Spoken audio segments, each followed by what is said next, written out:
So I have question to the Arunan. Which parameters we are monitoring before starting hemoperfusion and at the end of 6 weeks? After the 3 months, after using like 6 cartridges or 8 cartridges. Yeah, so hello. You are audible. Yes, so we have a protocol where we are measuring beta 2 microglobulin and PTH as primary markers before the use of the first cartridge in terms of biomarkers, and after the end of 6 cartridges as biomarkers. So we are measuring beta 2 microglobulin and PTH.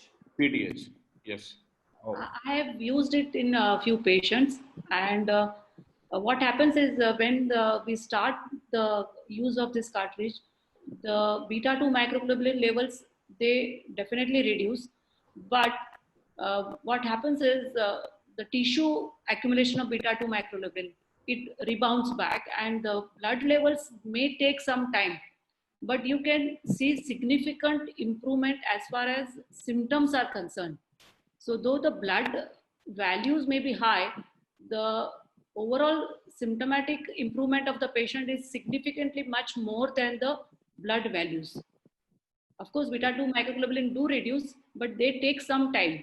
There is a time lag between the symptomatic improvement and the blood value level, because there is a tissue mobilization of these molecules which keeps coming to the blood. So actually, the way we measure success is not just with biomarkers, but with also score levels in terms of symptomatic relief.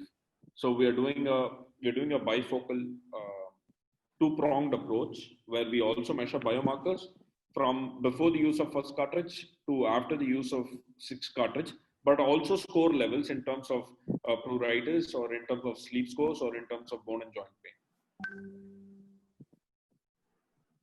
Okay. Any other questions from anyone?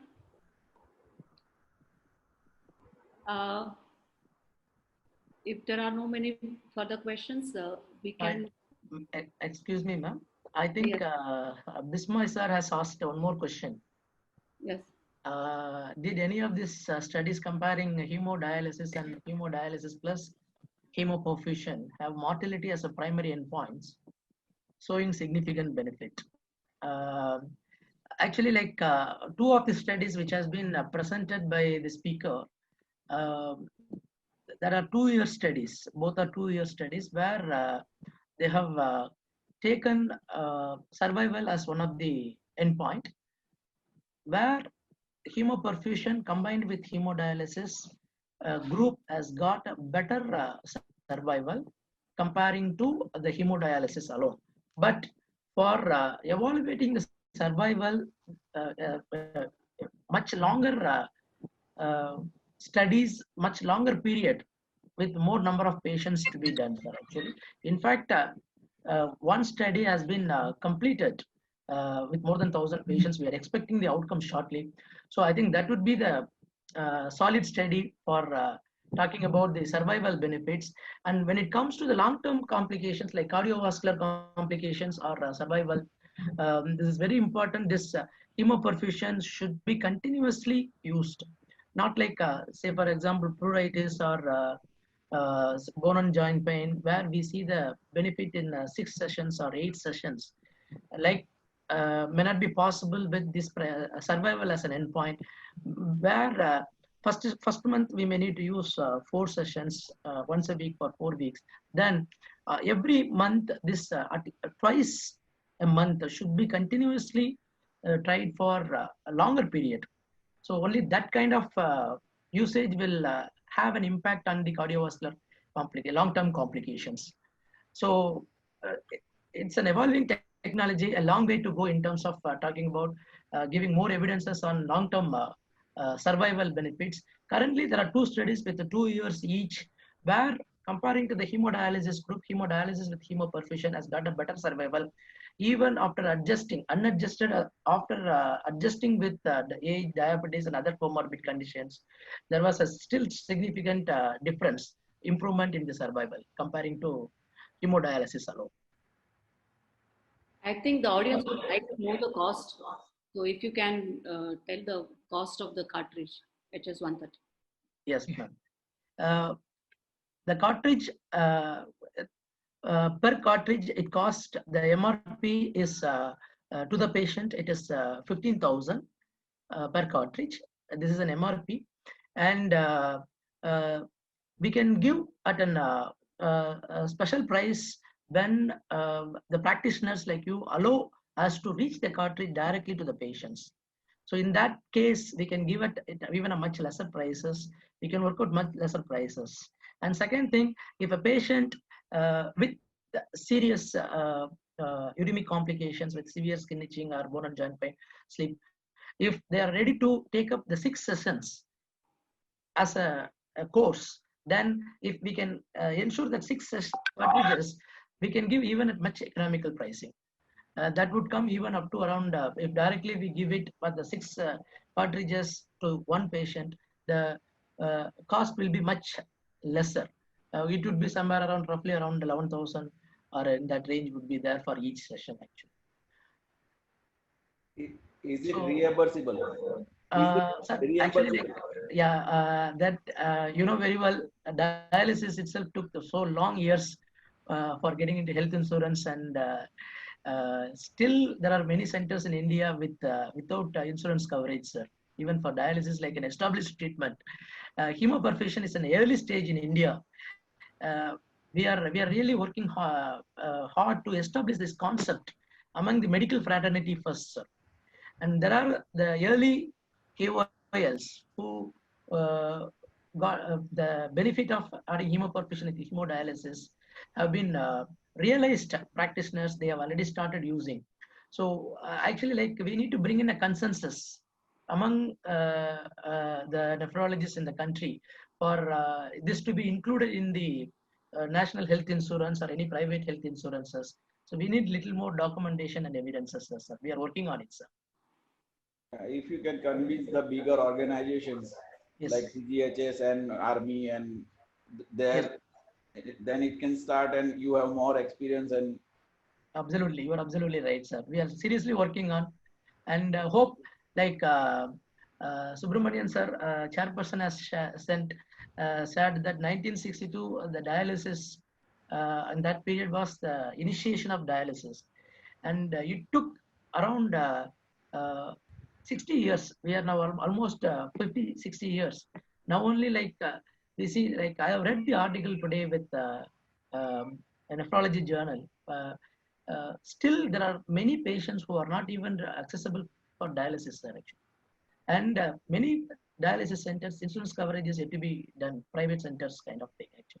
So actually, with the evidences what we generate over a period of time with the medical fraternity like you, we are very confident that slowly we will move into the insurance, national health insurance. In fact, in China, this has been included in the health insurance. This 130 for ESRD patients is already into government health insurance scheme in China. And it is being used for more patients in most of the centers where ESRD dialyzer with HA130 is commonly combined. And it is in the health insurance scheme. Sir, sorry to interrupt. We have a question from one of our international participants. The best combination seems to be hemoperfusion plus hemodialysis. But the combination with slow therapies such as CVVH, continuous, is it the same or less than hemodialysis and hemodiafiltration? like theoretically speaking, this CVVH, we need more frequent and increased duration of dialysis. So more duration of dialysis combined with HP will definitely give equal or better result actually. As I understand, the therapy time is 4 hours. So can it be prolonged? Like if we combine it with CVVH and it is a prolonged dialysis, so can it be prolonged for more than 4 hours? Because there would be some saturation index also. Yes, you are absolutely right, ma'am.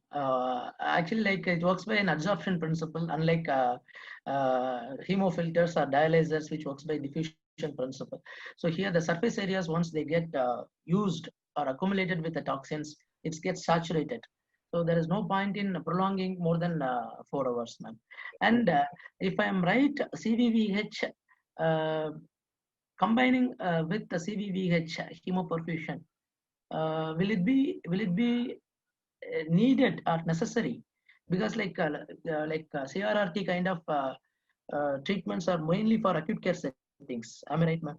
So it would be mainly for ICU setups where patients with hemodynamic instability, where this kind of CRRT kind of treatment options mainly for acute care settings. So there, the role of hemoperfusion with HA130 may not be an appropriate combination. Whereas for a regular long-term hemodialysis patients, combining hemodialysis with hemoperfusion would be an ideal option. Maybe with CVVH for acute care setting where sepsis, septic shock, or COVID-19 with the critical illness, HA330 may be a better option for removing the cytokine storm, treating the cytokine storm. Can you share something about this cartridge for hepatic toxins and bilirubins? How are the experiences of people who have used it? Yes, actually, when it comes to this HA3302, we have got 2 cartridges for hepatic failure, HA3302 and BS330. So depending upon the requirement, we can even hybrid. We can go for hybrid treatment options. Say for example, if a patient is with acute liver failure, where often bilirubin may not be a very big issue, where hepatic encephalopathy will be an issue with the cerebral edema, and so we need to take care of ammonia removal. Of course, ammonia will not be removed by our cartridge. We need to go for ammonia lowering treatment options. Along with that, when we use HA3302, that will take care of removing the cytokines and other hepatotoxins like phenol, mercaptan, false neurotransmitters. So these are all the hepatotoxins which will worsen hepatic encephalopathy. So when we use HA3302 alone, patients with acute liver failure, this would give a better removal of these hepatotoxins. The patient may come out of hepatic encephalopathy, severe grading of hepatic encephalopathy conditions. And the other option, BS330.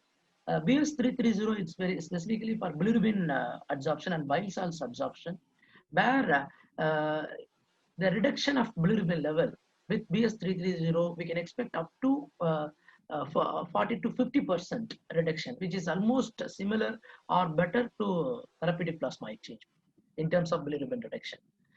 So whenever the patient's bilirubin level is more than 20, it would be better to go for BS330. And below 20, generally, like when we use bilirubin cartridge, we usually don't recommend if it is below 20. 20 and above, when we use bilirubin cartridge, it gives up to 40 to 50% reduction. So where we recommend combining both HA3302 and BS330. Both together we combine in patients with ACLF where both hepatotoxins as well as bilirubin bile salts both are highly elevated. So where we combine both HA3302 with BS330, that we call it as DPMOS, double plasma molecular adsorption system. It is almost simpler way of MORS, and it is a less expensive treatment alternative comparing to MORS.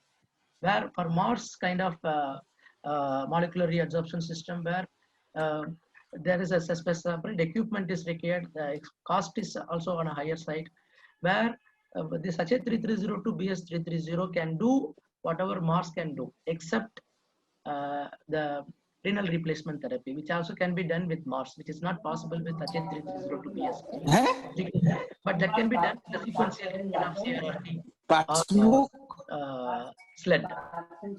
And it is being slowly recognized across the country. There are a good number of centers are using our liver cartridges, as I described, either as a monotherapy, that is using HA330 alone or BS alone, or combining both together as DPMOS. Actually, there are Two ongoing studies for liver cartridges.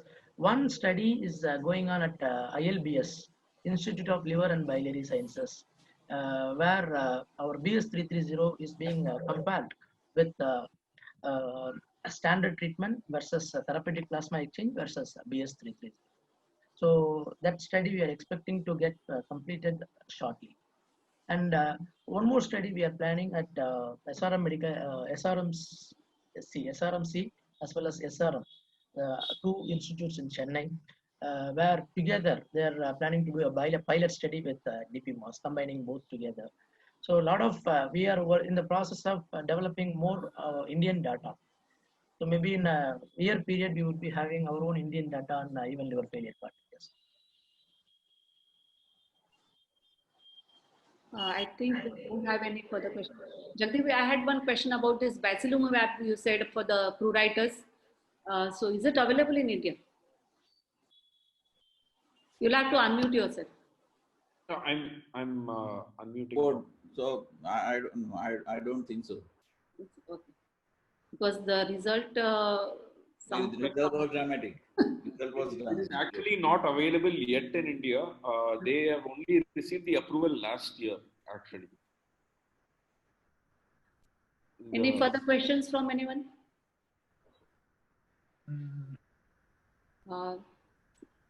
Next month we have Waystone Nephrology Conference, so we won't be meeting for our routine nephro forum, and we will be having it then next to next month. And thank you, Jagdeep Bhai. Thank you so much for your presentation and agreeing for in a very short notice. We are very thankful on behalf of Nephroforum because Kavita ma'am got a bit sick. And thank you, Iyer sir, for being chairing the session. Thank you, Delvin, for giving us this Zoom support and everything. And I would request all the members, please send me some new topics if you want to discuss on this platform so that we can have, you know, your whatever like new topics or new suggestions you have so that we can include that and we can have our next forum on the topics which of your choice. Thank you. Thank you, everyone. Thank you. Thank you so much. Thank you so much, Doctor. Thank you, Thank you. Delvin, for this opportunity for us to actually be here and be present. It was a wonderful experience. Hopefully, the doctor who was supposed to speak is feeling fine now, and hopefully she'll be fine. Hopefully, we can do another webinar with her. Yeah, sure. Yeah. We'll swear. Thank you. Thank you so much.